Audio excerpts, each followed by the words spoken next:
nuovo con la sua Venere. A Morgantina i cocci che si perdono tra le terraglie si amano, si perdono, ma hanno la pazienza propria della pietra. Si cercano infatti tra di loro e si ritrovano. Affrontano i cocci gli insulti, diventano reperti, si imbiancano di polvere, si trasformano in nulla. Molte statue, fateci caso, molte statue hanno le braccia muzzate, perché solo così il tempo spietato può impedire loro di salvarsi tenendosi per mano.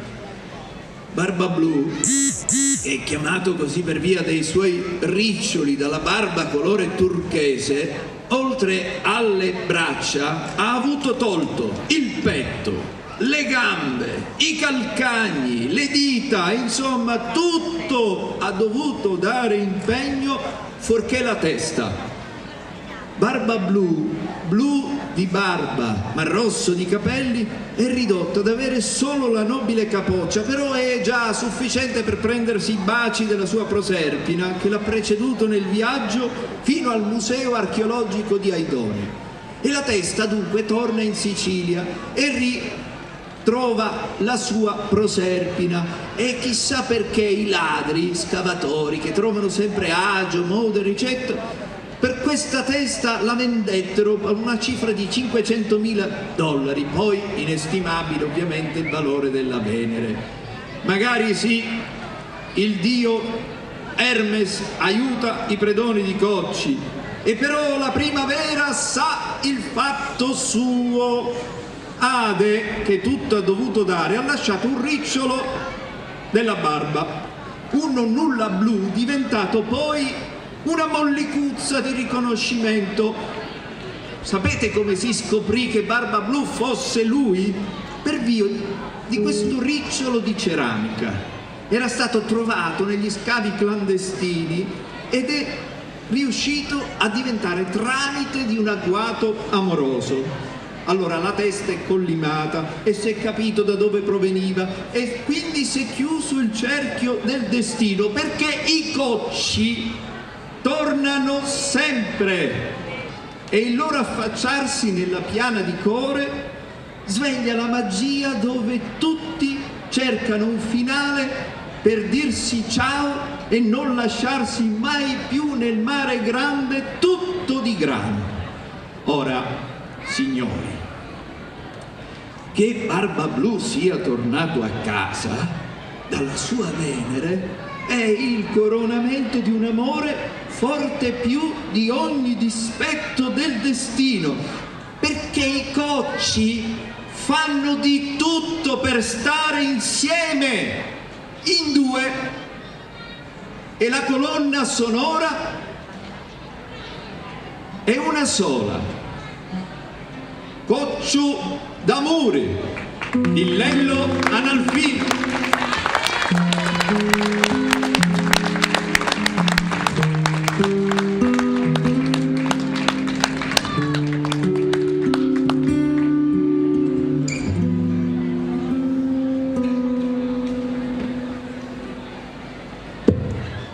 La notte è scura e non mi perdo,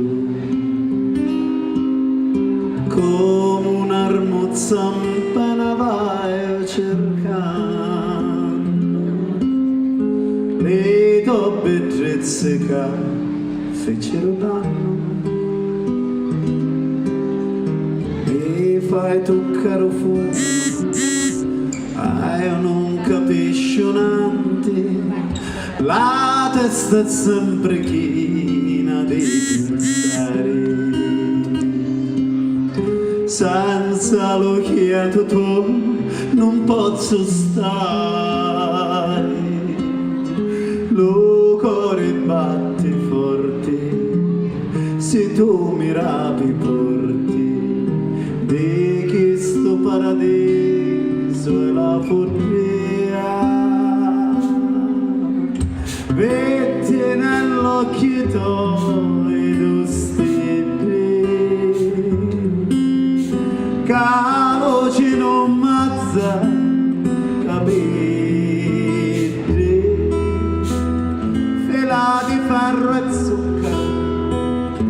faccio una bandiera, non ci fa più sole, sole di primavera, per me tu sei una dea sicana, che quando arrivi il tempo a chiana,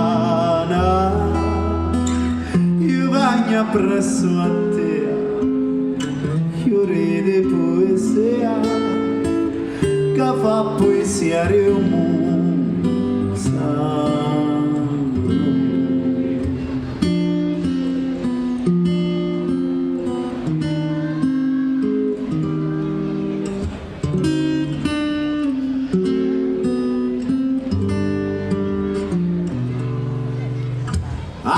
Faccia ben senti sta canzone,